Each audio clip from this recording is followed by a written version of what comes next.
탄핵 시기가 점점 앞당겨질수록 박 대통령과 최순실 씨 반격이 점점 더 노골적으로 거세지고 있습니다. 박 대통령 돌발 인터뷰와 최순실 씨 특검 고성에 담긴 노림수는 과연 무엇인지 세 분의 전문가와 함께 이야기 나눠보도록 하겠습니다. 장윤선 오마이TV 방송국장 자리하셨습니다. 네. 예. 안녕하세요. 인사도 안 해요, 왜 근데? 아니, 네, 인사. 네, 왜? 아니, 인사하려고 예. 언제 타이밍을 맞추려고 기다리고 있었습니다. 네, 안녕하십니까? 무슨 TBS 라디오 하는 진행하는 어느 건방진 사람 쫓아가요? 네? 이렇게. 안녕하세요. 예. 근데 어제 최순실 씨 들어갈 때 네. 오마이TV는 어제 풀로 촬영한 건가요? 아니요. 원래 특검에서 예. 증인들이나 참고인이나 아니면 이제 특검 수사를 받으러 가는 사람들을 미리 알려주고 원래 최순실 씨의 경우에 언제 들어온다는 메시지를 주기로 했는데요. 그게 안 온 상태에서 현장에 대기하던 기자들만 촬영을, 기자들만 촬영을 했고 어제 밤에도 11시 56분에 나갔거든요. 그래서 어제 현장에도 4개사가 촬영을 했습니다. 어제 밤에 나가는 거 저희는 찍었습니다. 아, 네. 그렇군요. 네. 아니, 헌재 보면 늘 헌재 출석하는 분들 네. 취재할 때 보면 박종호 기자가 네. 꼭 물어보죠. 예, 잘생겼는데 이제 피부는 가무잡잡한 박종호 기자가 꼭 있어서 무척 반가웠어요. 그러고 네. 장윤성 기자는 오마이TV 하면서 네. 안에서 이걸 털고 있는데 밖에서 추위에 떨고 있구나 저기는. 네. 그래서 장윤성 기자가 비웠어요. 네, 저도 나가요. 그래요? 예. 그렇구나. 그래서 네. 박종호 기자 만나니까 좀 반갑더라고요. 네, 알겠습니다. 예, 전화하겠습니다. 네. 이 방송 안 봐요? 우리 거 안 봐요? 보라고 하겠습니다. 네. 한번 때려준다 그러세요. 네. 자, 양지열 변호사님 자리하셨습니다. 안녕하세요. 예. 제가 왜 이렇게 재밌게 시작하려고 그러냐면요. 네. 어제 박근혜 대통령, 그걸 전 다 봤어요. 50분을. 그거 어떻게 버티셨어요? 만취된 상태에서 봤습니다. 도저히 못 버티겠어요. 제정신으로는 좀 보기가 어렵더라고요. 그러니까요. 그리고 웃어야 되는 게 필요한 게요. 네. 보다가 화병 걸린 분들이 꽤 많으세요. 제 주변에서도. 100만 뷰가 넘게 나왔다고 하는데 너무 이 면역시대로 못 살겠다. 또 취한다. 이런 얘기들 많이 하시더라고요. 아니, 잘하셨네. 저는 진짜로 예. 이렇게 술 먹고 보다가 나도 모르게 친근감이 있어서 누나 그만해. 아무나 부를 수 없는 호칭인데, 누나. 전 아무한테나 막 부릅니다. 차지현 교수님 자리하셨습니다. 예, 안녕하세요. 문서로 봤나요? 쭉 자료 화면을 다 보셨나요? 저는 못 봤습니다. 기사만 봤죠? 예, 기사만 봤어요. 예, 비유가 별로 안 좋으실 것 같아요. 그래서 봅니다, 끝까지. 미리 예상을 했던 건가요, 제가 그러면? 예, 아니 진짜 보기 힘들어요. 예. 근데 아주 우호적인 사람하고 제가 같이 봤거든요. 예. 창피하다 그러더라고요. 진짜로. 지지했고 그분을 찍었고 보수라고 자부하는 분과 술을 먹으면서 같이 봤는데 창피하다. 저도 어제 사실은 관심이 있어서 한번 스마트폰으로 접속을 했더만 접속이 안 되더라고요. 어제 많은 분들이 아마 어쨌든 간에 지지하든 안 하든 대통령이 어떤 이야기를 할까 그 부분에서 많은 사람들이 시선을 끈 거는 사실인 것 같아요. 알겠습니다. 왜 했대요, 근데? 정말 궁금하지 않아요? 청와대 관계자도 모르더만요. 그러니까요. 청와대 관계자들 오늘 기자들이 인터뷰 성사의 배경에 대해서 물어봤지만 누구도 명쾌하게 해명을 못했는데요. 예. 어쨌든 어제 인터뷰를 했던 기자의 설명은 변호인단 측에서 주선을 했다라고 이야기를 합니다. 그랬을 수 있다고 생각해요. 정규재 씨 그분이 정식으로 한국경제 기자인가요? 아니면 한국경제신문의 논설 주간이죠. 논설위원. 예. 그러니까 지금 많은 사람들이 궁금해하는 것이 그러면 신문에 하든지 아니면 한경 TV도 있는데 텔레비전 방송으로 하든지 굳이 1인 방송을 빌어서 한 이유가 뭐냐. 이런 언론의 궁금증이 지금 있는 것이지요. 예. 근데 이제 어찌됐든 대통령이 특정 매체를 선택해서 인터뷰를 한 가장 큰 이유는 원래 이제 설 연휴를 앞두고 전체 기자간담회를 한다, 끝장 인터뷰를 그런 하겠다. 계획이 있었다 그랬죠. 예, 그런 얘기가 있었어요. 그러니까 청와대 차원에서 이제 그런 기획을 하려고 했었는데 혹여라도 질의응답 과정에서 막 얘기하다 보면 또 말실수라는 게 있을 수 있기 때문에 그것보다는 대통령에게 우호적인 한 매체를 정해서 인터뷰를 하는 게 좋겠다라고 선택했을 수 있고요. 설 연휴를 앞두고 있기 때문에 아무래도 그동안 비판 보도가 많아서 그 여론을 좀 뒤집기 위한 전략적 차원이 담겨 있었던 것은 아닌가 이런 분석을 언론이 하고 있습니다. 예.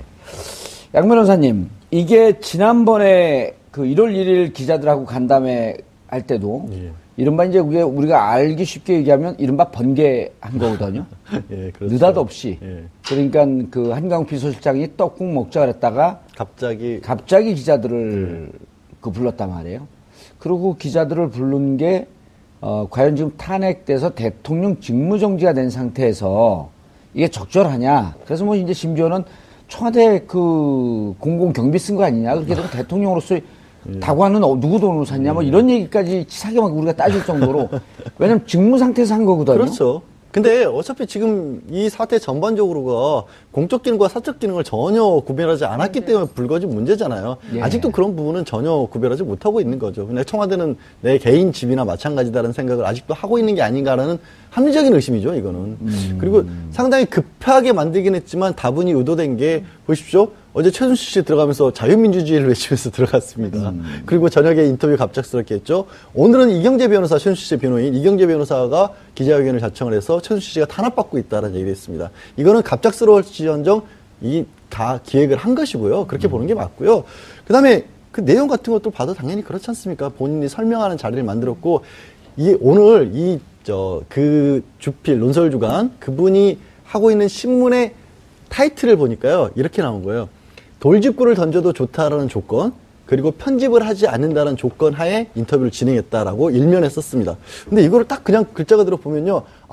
무엇이든지 가리지 않고 다 물어봤고, 그 다음에 대통령도 숨김없이 편집 안 하고 다 얘기했다라는 듯한 착시 현상을 불러일으키는 거죠. 그거를 믿는 사람들 입장에서는 정말 대통령이 허심탄회하게, 아니, 그렇지 않냐, 언론이 맨날 대통령은 다 짜준 갖고만 얘기를 하고 최순실이가 써준 거 읽는 사람으로 얘기를 했는데 돌직구도 던져서 물어봐도 대답도 하고 편집도 하고 그대로 다 나간 거다. 이렇게 기획이 나오는 거죠. 예, 차 교수님. 예. 최순실 씨가 어제 몇 시에 출석을 했나요? 특검에? 제가 어제 그 생방송 하는 도중에 최순실 씨가 들어오는 바람에 일종의 중계방송을 제가 해설을 한 셈이 됐는데 그때가 대략 한 11시 조금, 11시 한 10분 정도? 15분? 뭐 그 정도였던 것 같습니다. 두 분한테 같이 궁금한 게, 그러면 11시 10분이면, 어제 박한철 소장이 출근을 하면서 3월 13일을 얘기한 게 어제였었잖아요. 어제였죠. 예. 그러면 3월 13일이 박근혜 대통령과 그 변호인 쪽을 옥죄했다라고 하는 그 평가가 지배적인데, 근데 그러자마자 바로 최순실 씨가 대응을 했단 말이에요. 미리 사전에 좀 준비돼 있던 거로 보시나요?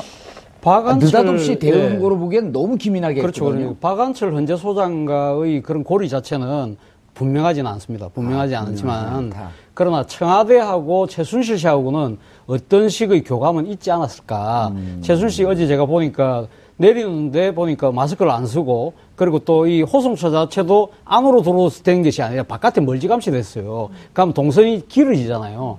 그러니까 그것도 그거는 뭐 이제 구치소 측에서 뭐 임의대로 한 거겠지만 공교롭게도 의심을 갖고 보려고 하니까 일부러 상당히 최순실 씨에게 긴 동선을 제공해서 충분하게 자기가 할 말을 할 수 있도록 제공한 듯한 그런 의구심도 생길 정도의 그런 모습이 보였거든요.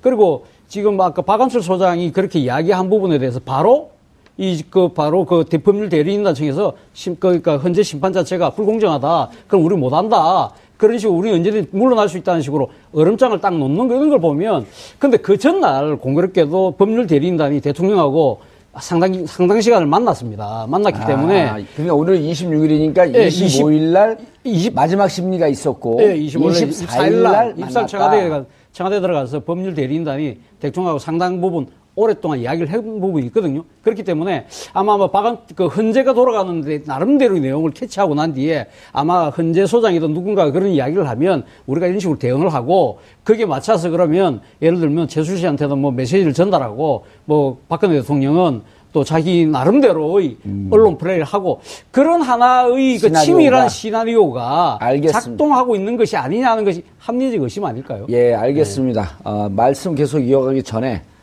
보기 싫은 영상 하나 보고 가겠습니다.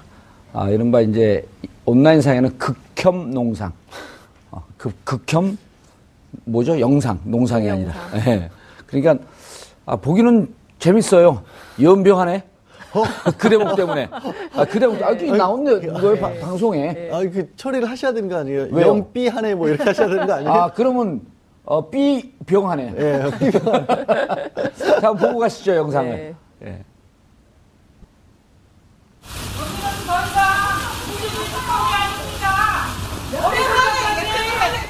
최순실 씨 여전히 강한 투사 받고 있다 생각하십니까? 아니 저렇게 최순실 씨 굉장하게 준비가 딱 돼 있는 것 같아요. 예? 준비가 돼 있다라고 생각할 수밖에 없는 게 그런 거죠. 처음에 걸어 나왔을 때 저런 얘기 한 게 아니라요. 예. 기자들이 있고 카메라가 있고 마이크가 가까이 오니까 그때부터 붙자마자 얘기를 했어. 예. 분명히 뭔가 의도가 된 것으로 보여요. 저는. 예. 그리고 분명히 이런 거죠. 굳이 자유민주주의, 다른 억울한 것도 아니고 자유민주주의를 꺼냈다라는 거는 정치적 의미를 부여를 하겠다는 거거든요. 대통령이 계속해서 얘기했던 것도 있지 않습니까? 수사가 정치적으로 중립적이어야 한다는 얘기를 강조를 했는데 저렇게 최순실 씨가 하는 말은 뭐냐면 이게 정치적으로 중립적이지 못하다는 얘기잖아요. 그건 노리고 한 겁니다. 민주화 투사 코스프레를 했다 이런 비판이 이제 야당에서 나오는데요. 그 청소노동자 인터뷰를 했어요 기자들이. 예. 그랬더니 그 지나가는데 그 본인 한 사람 때문에 이렇게 수많은 사람들이 특히 이제 기자들 거기서 계속 떨고 있잖아요. 추운데 뭐 주차장 이런 데서. 그러니까 너무 안타까워서 그냥 가만히 있을 수가 없어서 던진 외마디가 이렇게 화제가 돼서 놀랍다 이런 얘기를 하셨습니다. 예. 그런데 변호사님, 자유민주주의라고 하는 표현을 썼는데 어제 박근혜 대통령 그 인터뷰하는 영상, 인터뷰 영상에 28분 46초 지점에 태극기 집회에 대해서 물어봐요. 그러니까 뭐라고 얘기를 하냐면 촛불 시위의 2배도 넘는 정도로 열성을 갖고 많은 분들이 그분들이 왜 저렇게 눈도 날리고 날씨도 춥고 그런데 저렇게 많이 나오게 됐는 거.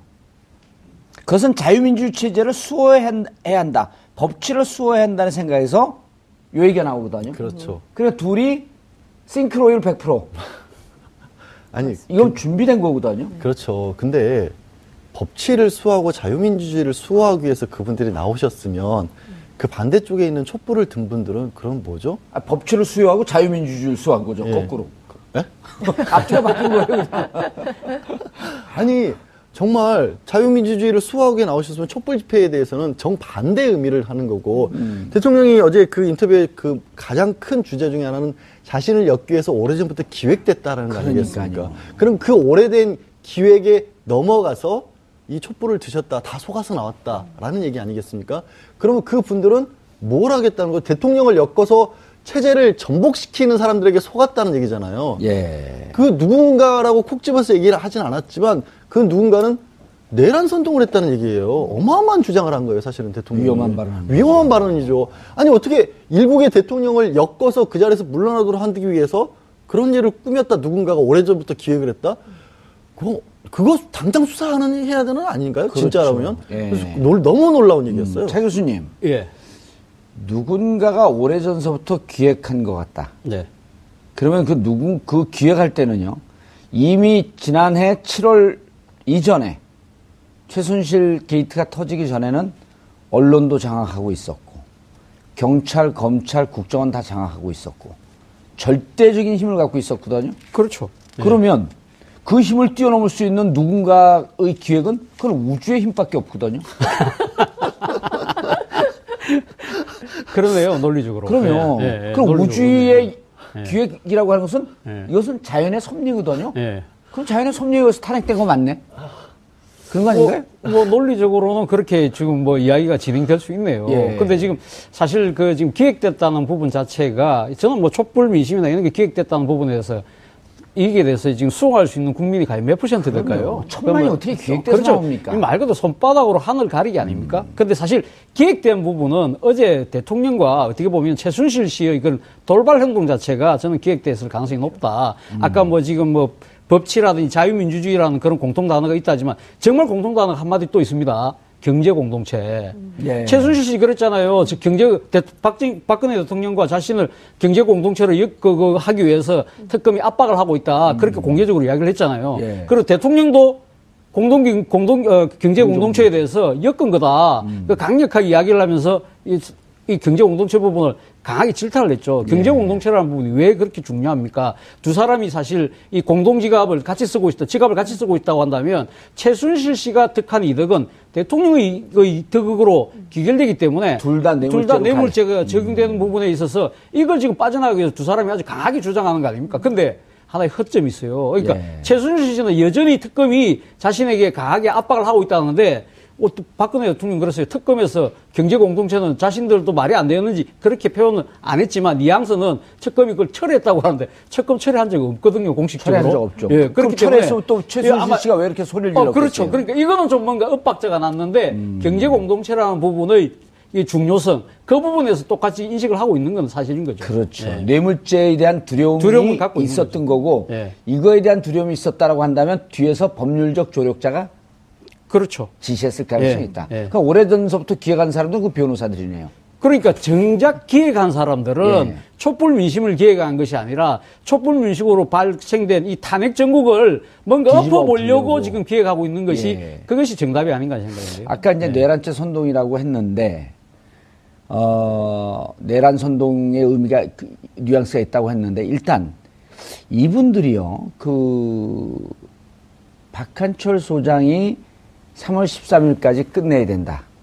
라는 게 사실은 어찌 보면 박한철 소장이나 헌재 입장에서 그렇게 날짜 가이드라인을 잘 안 주잖아요. 무척 그렇죠. 신중하신 분들인데. 예. 근데 대통령 측 대리인들이 연기작전을 하거나 지연을 하고 국가가 심각한 위기 상황에 가고 있다라고 하는 정말 가슴 어린 충정 어린 지적 아니었어요?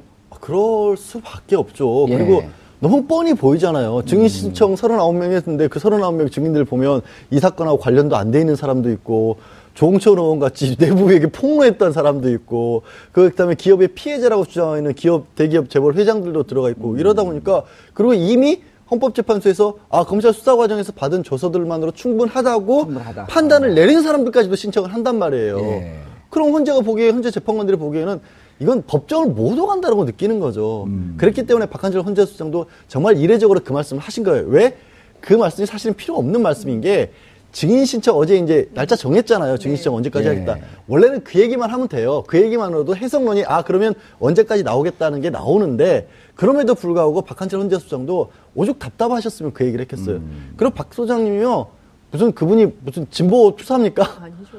박근혜 대통령이 임명하신 분이에요. 그리고 통합진보당 해산 심판을 그렇습니다. 해산하셨던 분이고 신속하게 바로 해서 오죽했으면 이걸 청와대하고 의견 맞춘 게 아니라 의혹까지 받으셨던 분이고 그렇죠. 김용한 수석의 비망록에 그 내용이 나와 있었기 그렇죠. 때문에 그러니까 그럴 정도로 사실 정치적 성향도 오히려 보수에 가까우신 분이거든요. 그런 분이 보기에도 이건 해도 너무한다라고 판단을 하니까 그렇게 날짜까지 정해서 얘기를 하신 거죠. 예, 장 기자님. 네. 저도 이거 들으면서 섬뜩했는데 아까 방송 준비하기 전에 장 기자님한테 잠시 여쭤봤더니 네. 이건 내란 선동이다. 깜짝 놀랐어요. 왜요? 제가 찌찌뽕 할 뻔했어. 똑같은 얘기를 동시에 해갖고. 그런데 정말 위험한 얘기를 했는데 정규재 주필이 이런 얘기를 했어요. 국회 언론 노조 검찰이 동맹군이 된 듯. 국회 언론 노조 검찰이. 네. 여기서 노조는 좀 빠질 수 있지만 국회 언론 검찰은 다 자기들과 친분 관계가 있었던 분들 아닌가요? 그렇죠. 예. 이거 뭐 어떻게 받아들여야 돼요? 저는 이것은 사실 이제 4대 개혁이라고 그 정주필이 주장을 했는데요. 그러니까 박근혜 대통령이 내세운 개혁안이기도 하죠. 그렇지만, 지금 네 군데가 모두 공세를 하고 있다고 보기 때문에 이런 질문을 한 측면도 있다. 이렇게 보여지는데, 그 질문 자체가 저는 좀 의도된 측면이 있고요. 이 의도된 질문에 대해서 답변하는 내용을 쭉 들어보면 이제 본인의 업무 성과를 중심으로 막 얘기를 합니다. 그런데 이제 그 기획과 관련해서 박근혜 대통령이 지금 제일 의심을 하고 있는 것으로 보이는 두 세력이 있으니 그것은 하나는 조선일보고 하나는 중앙일보라는 거거든요. 그러니까 왜냐하면 이제 조선일보 같은 경우는 작년 7월에 제일 먼저 이 게이트를 시작을 알리는 보도를 첫 보도를 했던 그렇죠. 것이고 중앙일보 같은 경우에는 JTBC 태블릿 PC 보도를 처음 해서 박 대통령이 그날이에요. 그날 아침에 국회에 와서 시정연설을 하면서 개헌을 해야 된다고 주장을 했는데 JTBC에서 태블릿 PC가 나오면서 완전히 뒤집어졌거든요. 그러니까 언론에 대한 섭섭, 그러니까 그동안 보수 언론에 대해서 본인 할 만큼 했는데 그 언론들이 완전히 등을 돌렸다. 그것에 대한 섭섭함이 있다. 이런 분석까지도 나오고 있는 게 사실입니다. 근데 중요한 포인트는 100% 대한민국을 만들겠다고 했던 대통령이 촛불과 태극기 집회를 양분하면서 실제로 촛불 집회는 나갈 생각이 전혀 없다고 얘기를 했어요. 그 인터뷰에서 단호하게 없습니다. 이렇게 딱 얘기를 했지만 이제 촛불의 2배가 넘는 인원이 나오면서 이렇게 추운 날씨에 가슴이 미어진다 이런 표현을 했고 여지를 남겼어요. 지금은 나갈 생각이 없지만 정확한 워딩이 이렇습니다. 29분 54초. 예. 그것은 아직은 정해진 바가 없습니다. 네. 곧 나가겠습니다.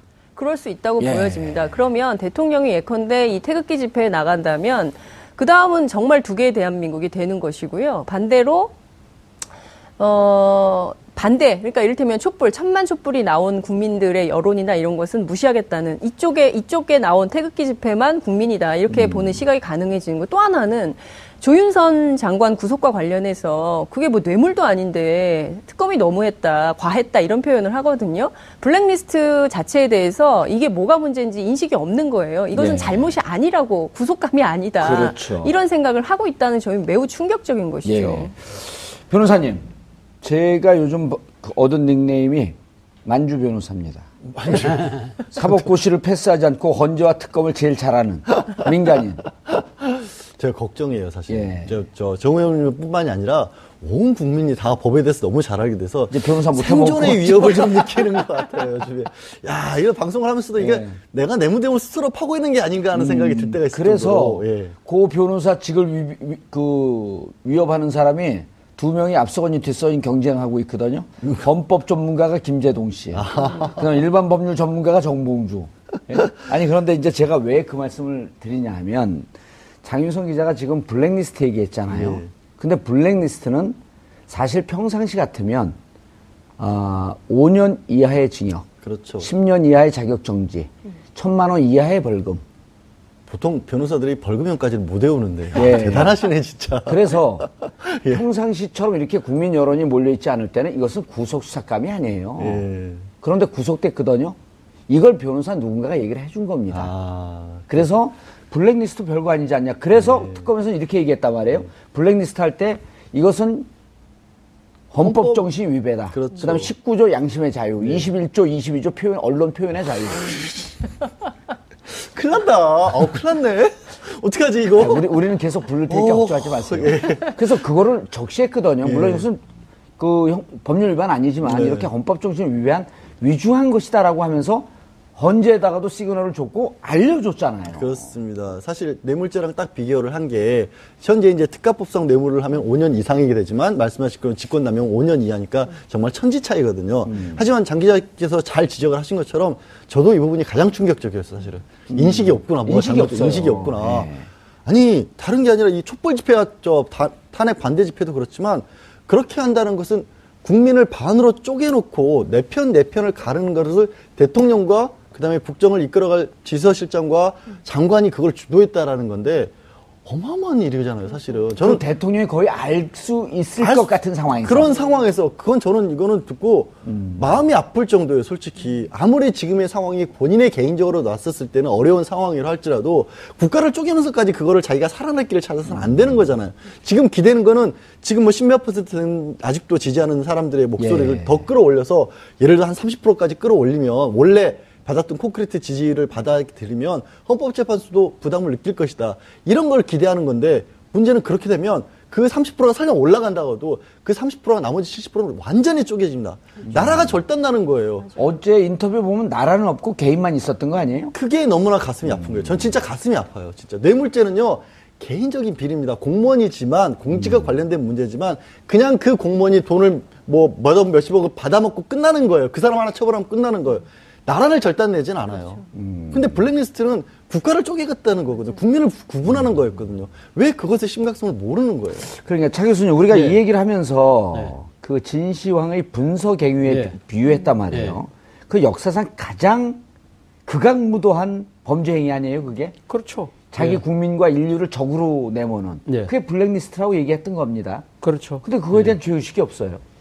아마 죄의식이 없다기보다도 그 지금 사안의 심각성 자체를 너무 강하게 인식하고 있기 때문에 나름대로 발뺌을 하려고 하는 것이 아닌가 하는 생각입니다. 사실 뭐 아시다시피 지금 탄핵 소추 사유 중에 하나가 언론 자유 침해지 않습니까? 예. 물론 거기에서 지금 이야기하는, 그러니까 탄핵 소추 안에서 이야기하는 언론 자유 침해라는 거는 세계일보 조항규 사장의 그 경질에 따른 그 외압, 그 부분을 규명하는 부분입니다만은 그러나 지금 그 박근혜 정부 안에서 언론 자유 침해가 그러니까 얼마만큼 심각했나 정도를 들여다볼 수 있는 가장 간단한 지표 아닌가요? 그렇기 때문에 이 지금 이제 문학의 블랙리스트라는 것 자체가 표현의 자유, 사상의 자유, 양심의 자유 그렇죠. 다 연결되어 있는 거 아니에요. 그것이 결국 언론 자유하고 뭐가 다릅니까? 그런 부분에 대해서 본인이 생각했을 때는 이것이 탄핵 심판에서 중요한 이 준거가 될 수 있다. 그런 측면에서 지금 아주 1월 1일 날 기자간담회 때도 이 부분 전혀 모른다고 이야기했습니다. 예. 그리고 조윤선 장관 이야기도 했지만 유진년 장관에 대해서도 이런 이야기를 했습니다. 장관으로 재직할 때 한 말과 퇴임할 때 말이 달라서 개탄스럽다. 예. 그런 이야기를 했습니다. 일종의 진실 게임으로 몰고 가는 거거든요. 그렇죠. 그렇기 때문에 지금 유진용 전 장관은 어제 헌법재판소에 가서 이야기를 했지 않습니까? 실제적으로 그런 일이 있었고 자기가 물러나기 전에 물론 그것 때문에 물러난 측면이 분명히 강합니다만 대통령에게 이런 식으로 해서는 안 된다. 분명히 이야기를 했다는 거 아닙니까? 예. 그럼 기자들한테도 이야기했고 헌법재판소에 가서도 이야기할 정도인데 이 정도의 신념이 확신한 분이 이 주무장관으로서 그 부당한 부분에 대해서 왜 그러니까 대통령한테 말을 못했을까요?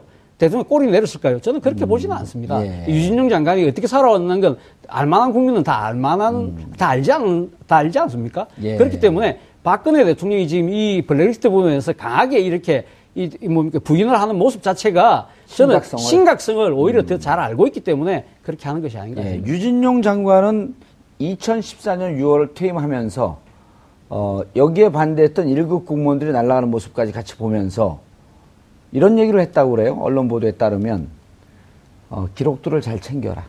그 함의가 많거든요. 지금은 그렇죠. 우리가 말할 수 없지만 언젠가 이것에 대해서 진실을 얘기할 시기가 올 것이다. 그러니까 그 전에는 옥죄어서 말을 못했지만 분명히 이런 얘기를 할 것이다라고 하는 복선은 있었던 거거든요.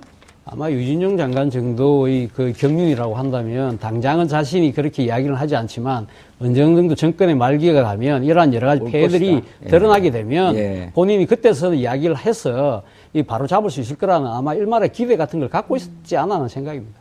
예. 진짜 말씀하셨을 때 분석경비라는 표현을 쓰셨고 저도 그 표현을 썼는데 그렇게 생각하실 수 있는 것 같아요. 야, 진시황 때 그때는 정말 책 불태우고 선배들 진짜 구덩이에 몰아넣어서 죽인 건데 그 정도까지? 그 정도까지라고 하는데 실제로 그런 정도인 게요. 출판계들 굉장히 열악한 거 아시지 않습니까? 예. 본인의 어떤 뜻에 맞지 않는 책들을 내놓는다는 이유로 출판사업 지원도 끊었고 마다못해 그 사람들에게만 지원을 끊는 게 뭐가 좀 어색하니까 세종도서 같은 거 아예 없었거든요. 근데요, 그게 다른 것도 아니고 1년에 몇 선정을 해가지고 책 1,000만 원어치를 사주는 겁니다. 1,000만 원을 주는 것도 아니고 책 1,000만 원어치를 사주면 거기서 출판사 몫이 어느 정도 떨어지고 작가한테 인세 한 10% 정도가 가는 거예요. 그렇죠. 근데 책 한 권 쓰기 위해서 물론 의원님은 뭐 베스트셀러 작가시니까 그 고충을 모르겠지만 6개월 1년 걸려가지고 한 권 써가지고요 남는 인세 출판사에서 떨어지는 거 맞습니다. 생존권을 위협한 거예요 실제로. 그렇죠. 그거를 잡고 우리가 원하는 대로 글을 써라. 그러니까요. 그 정말 푼돈 가지고 사람들의 생사 여타를 좌우했던 거예요. 실제 심각한 문제예요. 제가 이 얘기를 꼭 해야 될 것 같은데요. 그러니까 어제 유진용 장관이 헌법재판소에서 와서 했던 얘기 중에 핵심인데 그 세월호 당시 참사 당시에 대통령이 해경 해체해야 된다고 했었잖아요. 근데 관련해서 국무위원 회의할 때 이것은 대통령이 독단적으로 결정할 문제가 아니고 국무위원들끼리 상의를 해야 된다. 이런 얘기를 했다는 거예요. 물론 이제 국무위원 총사퇴해야 되는 일이다. 이런 얘기를 당시에 해서 논란이 되기도 했었는데 이 발언에 대해서 박근혜 대통령이 역정을 내면서 뭐라고 얘기를 했냐면 내가 대한민국의 모든 사람들의 의견을 들어야 돼요. 이런 얘기를 했다는 겁니다.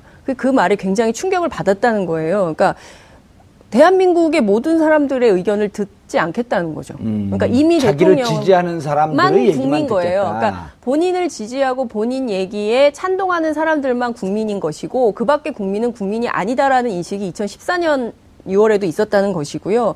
또 하나는 그 블랙리스트가 그러니까 김기춘 비서실장이 임명이 된 후에 블랙리스트 요구가 본격화되는데 그때 뭐라고 얘기가 들어왔냐면 예술인들을 응징해야 된다. 그리고 불이익을 줘라.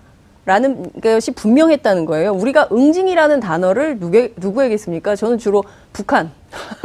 북한을 응징해야 된다라는 표현을 국방부에서 많이 써요. 군사 용어거든요. 근데 자신과 반대, 그러니까 세월호 참사 당시에 왜 국가란 무엇이냐, 왜 아이들을 구하지 못했느냐, 대통령의 인식처럼 그 구명조끼를 입었다는데 왜 아이들을 못 꺼내는 거냐라는 국민적인 비판과 요구가 있었어요. 그것을 풍자했던 예술인들을 응징하고 불이익을 주라라는 것이 청와대 대통령의 입장이었다는 거예요. 그러면 이 자체로 반대 세력은 모두 공격하고 없애라. 분석형이하고 똑같은 것이죠. 어떻게 응징이라는 단어를 쓸 수 있습니까? 예. 지금 장 기자님이 좋은 말씀하셨는데 안종범 수석의 노트를 보면요, 이런 표현이 나와요. 교과서 국정화 때 공격, 대응, 재공격. 이게 국민을 상대로 좀 전쟁을 하는 거거든요. 아니, 임영환 전 민정수석 그 비망록으로 제가 기억을 하는데 거기는 이제 김기춘 전 실장이 했다는 말로 지금 기억을 하거든요. 정확하지는 않습니다. 예. 근데 거기에는 말살이라는 단어도 나옵니다. 심지어 말살. 이거는 말살. 제가 어이가 없어서 뭐라고 말도 못 하겠네요, 사실. 예. 차 교수님. 네. 이게 이제 아까 장 교수님도 그 얘기를, 장 기자님도 그 얘기를 했고, 이제 양 변호사님도 그 얘기를 했는데, 이거란 말이에요. 그것은 아직은 정해진 바가 없습니다. 네. 태극기 이른바 극우 집회에 나가는 부분에 대해서 나가겠다는 거거든요.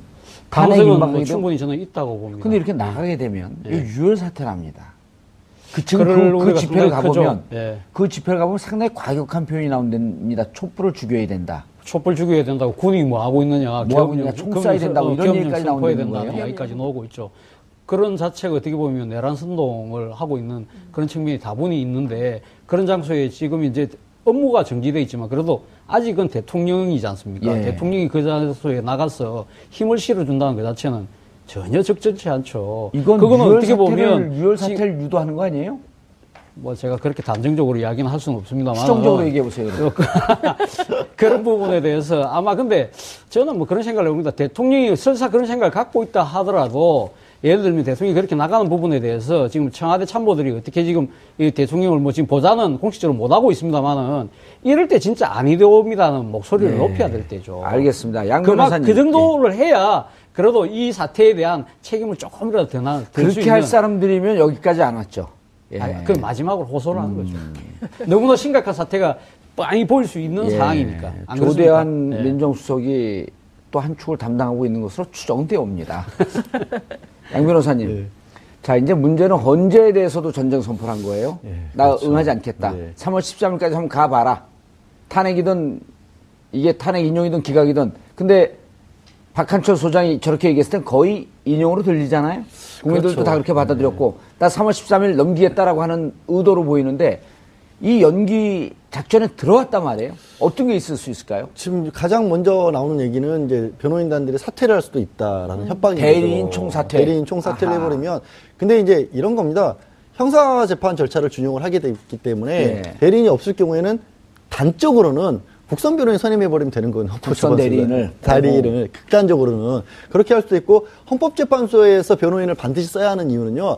이게 방어권 보장용이 아니고 헌법재판이라는 특별한 재판이기 때문에 이게 법적으로 이론적으로 정비가 된 의견서만이 헌법재판소에 전달돼야 한다는 재판관들의 편의를 위한 규정이에요. 사실은 법조계에서는 이 규정이 악법이라고 하는 그런 규정이거든요. 그래서 변호사 없이도 판단은 가능해요. 다만 정치적 후폭풍이 좀 있을 수 있기 때문에 헌법재판소도 제가 말씀드린 그런 방법을 쓰기는 좀 어려워 보이고 두 번째로 정말로 걱정되는 두 번째는 또 하나 수 있는 게 사퇴를 하고 바로 신임 대리인을 안치겠다. 이러면 자연스럽게 지연이 되는 거잖아요. 그것까지 아예 막을 수 신임 대리인이 서류를 보는 시간을 좀 달라. 그렇죠. 처음에 헌법재판소 처음 나왔을 때 이번 대리인단으로 서류 안 보고 나와서 강민원 재판관한테 나도 보고 온 걸 왜 안 보고 나왔냐 비난을 받았잖아요. 근데 신임 대리인이 들어와서 똑같은 걸 해서 일주일만 더 주세요, 2주일만 더 주세요 할 수 있거든요. 거기에 또 가장 마지막으로 변론을 종결합니다. 종결로 재판 끝났고 이제 결정 못 씁니다. 2주 들어갑니다. 갑자기 대통령이 나타나서 나 마지막으로 한마디는 해야겠다. 근데 그거를 헌법재판소에서 안 들어주기가 힘들잖아요. 어쨌든 10%가 넘는 사람들이 지지를 하고 있고 어쨌든 대통령인데 당사자가 나와서 말하겠다는데 안 들어줄 수는 없잖아요. 날짜 잡습니다. 3월 10일 날. 예를 들어 정해진 당일날 몸이 너무 아파서 못 나오겠습니다. 이래버리면 정말 골치 아파지는 거죠. 그런 가능성들은 아직 있긴 있어요. 하지만 헌법재판소 재판관들도 그런데 막는 방법들은 또 생각을 할 겁니다. 저보다 훨씬 뛰어난 분들이니까. 최악의 상황으로 가고자 하는 그런 의도를 그냥 점점 상황을 최악으로 만들려고 하는 그런 의도가 보이잖아요. 그러니까 그게 저도 아까 블랙리스트도 마찬가지지만 그런 극단적인 상황을 연출을 해서 거기서 어떻게든 정치적인 노림세, 정치적인 회복세를 만들려고 한다는 게 너무 싫다라는 거예요. 그게 너무 보이니까. 왜 지금도 국가 비상사태 아닙니까, 사실은. 예. 얼마나 서민들 어려워하고 있습니까, 경제 때문에. 나라가 지금 운영이 제대로 안 되고 있는데, 그걸 더 심각한 사태로 끌고 가겠다라는 거잖아요. 알겠습니다. 간단하게 어제 최순실 씨 조사에서 묵비권을 행사했나요? 아니면은 뭔가 답변을 했나요? 특검 조사에서. 어제 그 오전 11시 15분에 들어와서 오후 2시 전까지 변호인 접견을 하고요. 예. 오후 2시부터 그러니까 밤 11시 56분에 이제 나갔으니까 그 사이에 이제 조사는 있었는데 계속 묵비권을 행사를 했고요. 오늘 아침에 9시 이전에 들어왔는데 지금까지도 묵비권을 행사하고 있다는 게 앞서 오후 2시 30분에 이규철 특검보 브리핑의 내용이었어요. 예. 아무 말도 안 하고 있는 거죠. 그런데 이제 범죄 방어권 차원도 있지만 예. 범죄 사실을 확인하는 과정이기 때문에 네. 당신이 여기서 소명을 해봐라. 예, 예. 근데 묵비권 하면 인정하는 거로 하고 넘어가는 그렇죠. 거 아니에요? 예. 그러니까 특검보 브리핑에 따르면 이미 전부 다 이제 조서가 있고 그 관계자들이 전부 소명된 것이기 때문에. 그렇습니다. 그리고 이제 구속된 이대와 관련해서는 구속된 사람들이 많이 있기 때문에 증거 자료는 너무나 많아서 꼭 최순실 씨가 진술을 해야만 되는 것은 아니다. 뭐 예. 이런 입장을 얘기를 하고 있죠. 예, 알겠습니다. 박근혜 대통령의 기자회견 그리고 최순실 씨의 전문용어로 샤우팅. 국가는 점점 더 혼란에 빠져 있는 것 같지만 헌재와 특검은 또 이런 상황을 제대로 잘 파악하고 있으리라고 믿습니다. 한 발 더 깊이 들어가는 시사 분석. 여러분은 지금 생방송으로 진행하는 정봉주의 품격시대와 함께하고 계십니다. 더라고요. 지금 많은 분들이 아마 어쨌든 간에 지지하든 안 하든 대통령이 어떤 이야기를 할까 그 부분에서 많은 사람들이 시선을 끈 거는 사실인 것 같아요. 알겠습니다. 왜 했대요, 근데? 정말 궁금하지 않아요? 청와대 관계자도 모르더만요. 그러니까요. 청와대 관계자들 오늘 기자들이 그 인터뷰 성사의 배경에 대해서 물어봤지만 누구도 명쾌하게 해명을 못했는데요. 예. 어쨌든 어제 인터뷰를 했던 기자의 설명은 변호인단 측에서 주선을 했다라고 이야기를 합니다. 뭐 그랬을 수 있다고 생각해요. 정규재 씨 그분이 정식으로 한국경제 기자인가요? 아니면 한국경제신문의 논설주간이죠. 논설위원. 예. 그러니까 지금 많은 사람들이 궁금해하는 것이 그러면 신문에 하든지 아니면 환경 TV도 있는데 텔레비전 방송으로 하든지 굳이 1인 방송을 빌어서 한 이유가 뭐냐. 이런 언론의 궁금증이 지금 있는 것이지요. 예. 근데 이제 어찌됐든 대통령이 특정 매체를 선택해서 인터뷰를 한 가장 큰 이유는 원래 이제 설 연휴를 앞두고 전체 기자간담회를 한다, 뭐 끝장 인터뷰를 그런 하겠다. 계획이 있었다 그랬죠. 예, 뭐 그런 얘기가 있었어요. 그러니까 청와대 차원에서 이제 그런 기획을 하려고 했었는데 혹여라도 질의응답 과정에서 막 얘기하다 보면 또 말실수라는 게 있을 수 있기 때문에 그것보다는 대통령에게 우호적인 한 매체를 정해서 인터뷰를 하는 게 좋겠다라고 선택했을 수 있고요. 설 연휴를 앞두고 있기 때문에 아무래도 그동안 비판 보도가 많아서 그 여론을 좀 뒤집기 위한 전략적 차원이 담겨 있었던 것은 아닌가 이런 분석을 언론이 하고 있습니다. 예. 양 변호사님, 이게 지난번에 그 1월 1일 기자들하고 간담회 할 때도 이른바 이제 우리가 알기 쉽게 얘기하면 이른바 번개한 거거든요. 예, 그렇죠. 느닷없이. 예. 그러니까 그 한강 비서실장이 떡국 먹자 그랬다가 갑자기 기자들을 불렀단 말이에요. 그리고 기자들을 부른 게 과연 지금 탄핵돼서 대통령 직무정지가 된 상태에서 이게 적절하냐. 그래서 뭐 이제 심지어는 청와대 그 공공경비 쓴 거 아니냐. 그렇게 되면 대통령으로서 다관은 누구 돈으로 샀냐. 뭐 이런 얘기까지 치사하게 막 우리가 따질 정도로. 왜냐면 직무 상태에서 한 거거든요. 그렇죠. 근데 어차피 지금 이 사태 전반적으로가 공적 기능과 사적 기능을 전혀 구별하지 않았기 때문에 불거진 문제잖아요. 예. 아직도 그런 부분은 전혀 구별하지 못하고 있는 거죠. 근데 청와대는 내 개인 집이나 마찬가지다라는 생각을 아직도 하고 있는 게 아닌가라는 합리적인 의심이죠, 이거는. 그리고 상당히 급하게 만들긴 했지만 다분히 의도된 게 보십시오. 어제 최순실 씨 들어가면서 자유민주주의를 외치면서 들어갔습니다. 그리고 저녁에 인터뷰 갑작스럽게 했죠. 오늘은 이경재 변호사, 최순실 씨 변호인 이경재 변호사가 기자회견을 자청을 해서 최순실 씨가 탄압받고 있다는 얘기를 했습니다. 이거는 갑작스러울지언정 이 다 기획을 한 것이고요. 그렇게 보는 게 맞고요. 그다음에 그 내용 같은 것도 봐도 당연히 그렇지 않습니까? 본인이 설명하는 자리를 만들었고 오늘 그 주필 논설주간 그분이 하고 있는 신문의 타이틀을 보니까요. 이렇게 나온 거예요. 돌직구를 던져도 좋다라는 조건, 그리고 편집을 하지 않는다는 조건 하에 인터뷰를 진행했다라고 일면에 썼습니다. 근데 이거를 딱 그냥 글자 그대로 보면요. 무엇이든지 가리지 않고 다 물어봤고, 그다음에 대통령도 숨김없이 편집 안 하고 다 얘기했다라는 듯한 착시 현상을 불러일으키는 거죠. 그게 그거를 믿는 사람들 입장에서는 정말 대통령이 허심탄회하게 아니 그렇지 않냐 언론이 맨날 대통령은 다 짜준 갖고만 얘기를 하고 최순실이가 써준 거 읽는 사람으로 얘기를 했는데 돌직구도 던져서 물어봐도 대답도 하고 편집도 하고 그대로 다 나간 거다. 이렇게 기획이 나오는 거죠. 예, 차 교수님. 예. 최순실 씨가 어제 몇 시에 출석을 했나요? 특검에? 제가 어제 그 생방송 하는 도중에 예.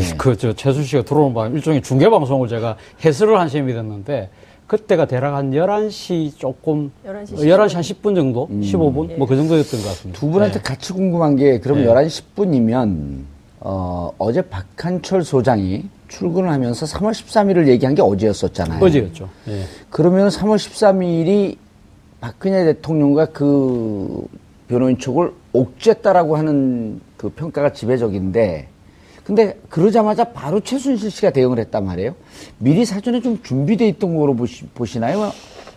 느닷없이 대응한 예. 거로 보기엔 너무 기민하게 그렇죠. 했거든요. 그러니까 박한철 헌재 소장과의 그런 고리 자체는 분명하지는 않습니다. 분명하지 않지만 않다. 그러나 청와대하고 최순실 씨하고는 어떤 식의 교감은 있지 않았을까. 최순실 씨 어제 제가 보니까 내리는데 보니까 마스크를 안 쓰고 그리고 또 이 호송차 자체도 안으로 들어오서 된 것이 아니라 바깥에 멀찌감치 됐어요. 그럼 동선이 길어지잖아요.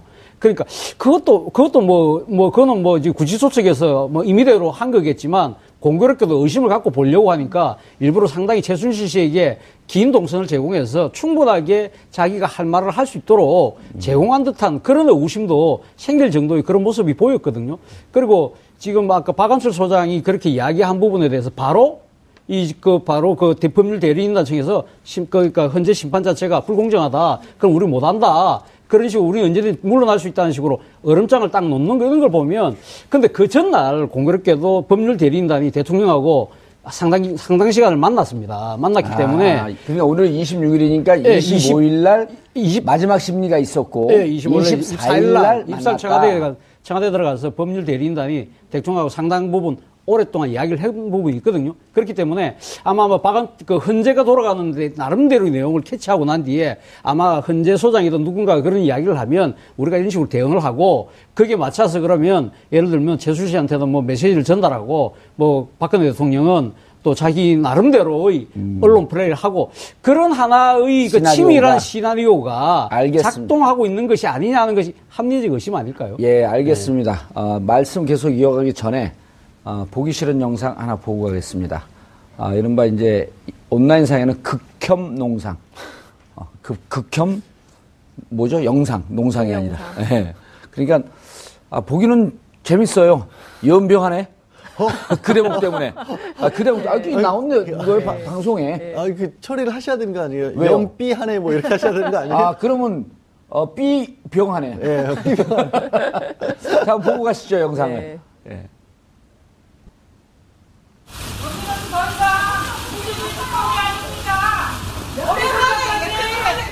최순실 씨 여전히 강한 수사 받고 있다 생각하십니까?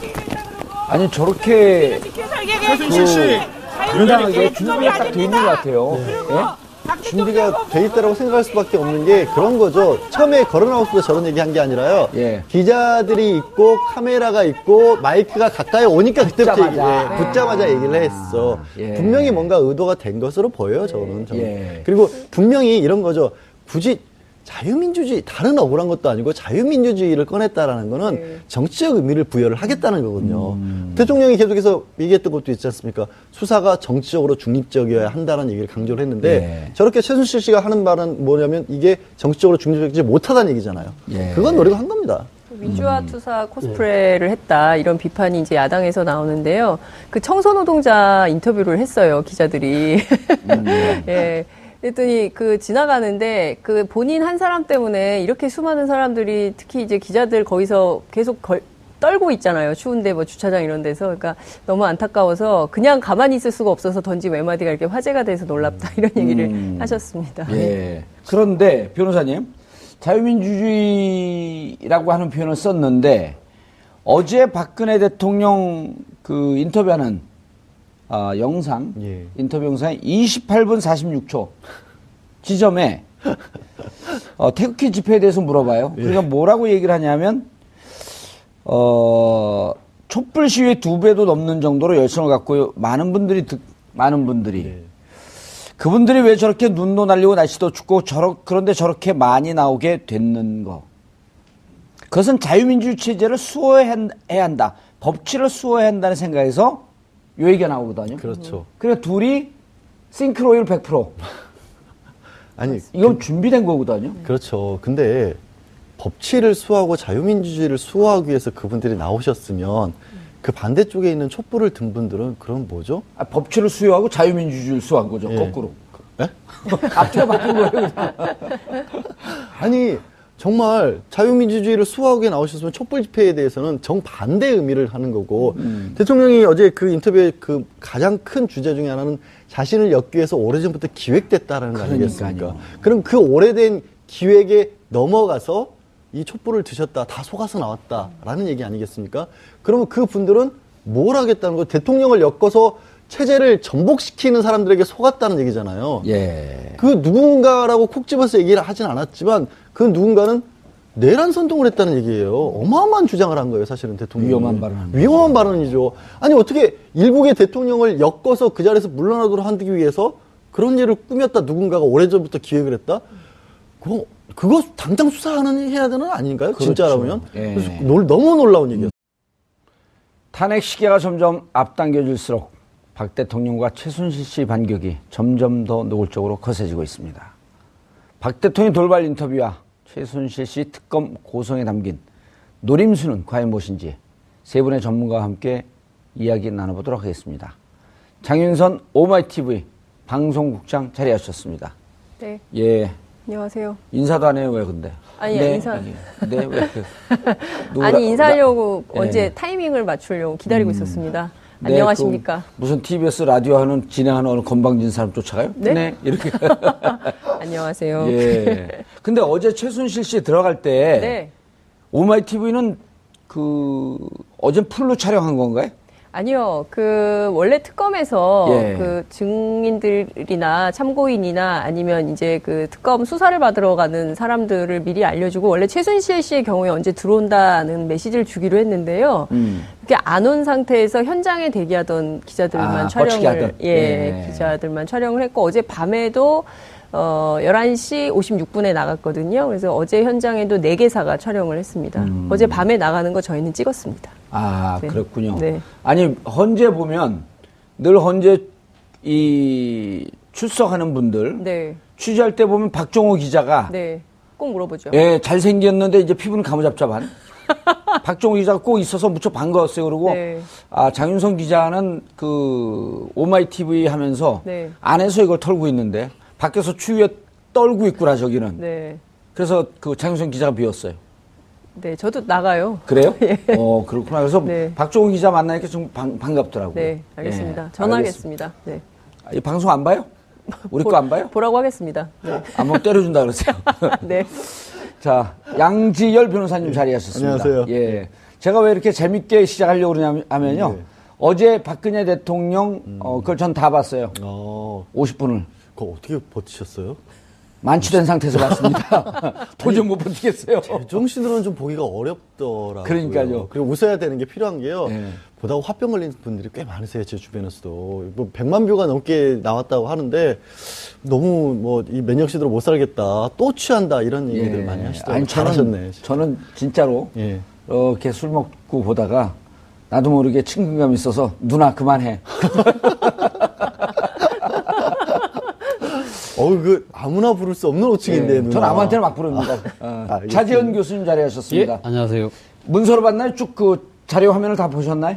저는 못 봤습니다. 기사만 봤죠? 예, 기사만 봤어요. 예, 비유가 별로 안 좋으실 것 같아요. 그래서 못 봅니다, 끝까지. 미리 예상을 했던 건가요, 제가 그러면? 예, 아니 진짜 보기 힘들어요. 예. 근데 아주 우호적인 사람하고 제가 같이 봤거든요. 예. 창피하다 그러더라고요. 진짜로. 지지했고 그분을 찍었고 보수라고 자부하는 분과 술을 먹으면서 같이 봤는데 창피하다. 저도 어제 사실은 관심이 있어서 한번 스마트폰으로 접속을 했더만 접속이 안 됐어요. 차 교수님. 예. 누군가가 오래전서부터 기획한 것 같다. 네. 그러면 기획할 때는요, 이미 지난해 7월 이전에 최순실 게이트가 터지기 전에는 언론도 장악하고 있었고 경찰, 검찰, 국정원 다 장악하고 있었고 절대적인 힘을 갖고 있었거든요. 그렇죠. 그러면 그 힘을 뛰어넘을 수 있는 누군가의 기획은 그건 우주의 힘밖에 없거든요. 그러네요, 논리적으로. 그러면 그럼 논리적으로. 우주의 기획이라고 하는 것은 예. 이것은 자연의 섭리거든요. 예. 그럼 자연의 섭리에 의해서 탄핵된 거 맞네? 그런 거 아닌가요? 뭐 논리적으로는 그렇게 지금 뭐 이야기가 진행될 수 있네요. 예. 근데 지금 사실 그 지금 기획됐다는 부분 자체가 저는 뭐 촛불 민심이나 이런 게 기획됐다는 부분에 대해서 이게 대해서 지금 수긍할 수 있는 국민이 과연 몇 % 될까요? 천만이 어떻게 기획돼서 그렇죠. 나옵니까? 말 그대로 손바닥으로 하늘 가리기 아닙니까? 근데 사실 기획된 부분은 어제 대통령과 어떻게 보면 최순실 씨의 이걸 돌발 행동 자체가 저는 기획됐을 가능성이 높다. 아까 뭐 지금 뭐 법치라든지 자유민주주의라는 그런 공통 단어가 있다지만 정말 공통 단어가 한마디 또 있습니다. 경제 공동체. 예. 최순실 씨 그랬잖아요. 박근혜 대통령과 자신을 경제 공동체로 하기 위해서 특검이 압박을 하고 있다. 그렇게 공개적으로 이야기를 했잖아요. 예. 그리고 대통령도 경제 공동체에 대해서 엮은 거다. 그 강력하게 이야기를 하면서 이 경제 공동체 부분을 강하게 질타를 했죠. 경제 공동체라는 부분이 왜 그렇게 중요합니까? 두 사람이 사실 이 공동지갑을 같이 쓰고 있다고 한다면 최순실 씨가 득한 이득은 대통령의 득으로 귀결되기 때문에 둘 다 뇌물죄가 적용되는 부분에 있어서 이걸 지금 빠져나가기 위해서 두 사람이 아주 강하게 주장하는 거 아닙니까? 근데 하나의 허점이 있어요. 그러니까 최순실 씨는 여전히 특검이 자신에게 강하게 압박을 하고 있다는데 박근혜 대통령 그랬어요. 특검에서 경제 공동체는 자신들도 말이 안 되는지 그렇게 표현은 안 했지만 뉘앙스는 특검이 그걸 철회했다고 하는데 특검 철회한 적이 없거든요. 공식적으로. 철회한 적 없죠. 예, 그럼 철회했으면 또 최순실 씨가 왜 이렇게 소리를 질렀겠어요? 그렇죠. 그러니까 이거는 좀 뭔가 엇박자가 났는데 경제 공동체라는 부분의 이 중요성 그 부분에서 똑같이 인식을 하고 있는 건 사실인 거죠. 그렇죠. 예. 뇌물죄에 대한 두려움이 갖고 있었던 거고 예. 이거에 대한 두려움이 있었다라고 한다면 뒤에서 법률적 조력자가 그렇죠. 지시했을 가능성이 예, 있다. 예. 그러니까 오래전서부터 기획한 사람도 그 변호사들이네요. 그러니까 정작 기획한 사람들은 예. 촛불 민심을 기획한 것이 아니라 촛불 민심으로 발생된 이 탄핵 정국을 뭔가 뒤집어 엎어보려고 엎으려고. 지금 기획하고 있는 것이 예. 그것이 정답이 아닌가 생각해요. 아까 이제 내란죄 선동이라고 했는데 내란 선동의 의미가 뉘앙스가 있다고 했는데 일단 이분들이요 박한철 소장이 3월 13일까지 끝내야 된다. 라는 게 사실 어찌 보면 박한철 소장이나 헌재 입장에서 그렇게 날짜 가이드라인을 잘 안 주잖아요. 무척 그렇죠. 신중하신 분들인데. 예. 근데 대통령 측 대리인들이 연기작전을 하거나 지연을 하고 국가가 심각한 위기 상황에 가고 있다라고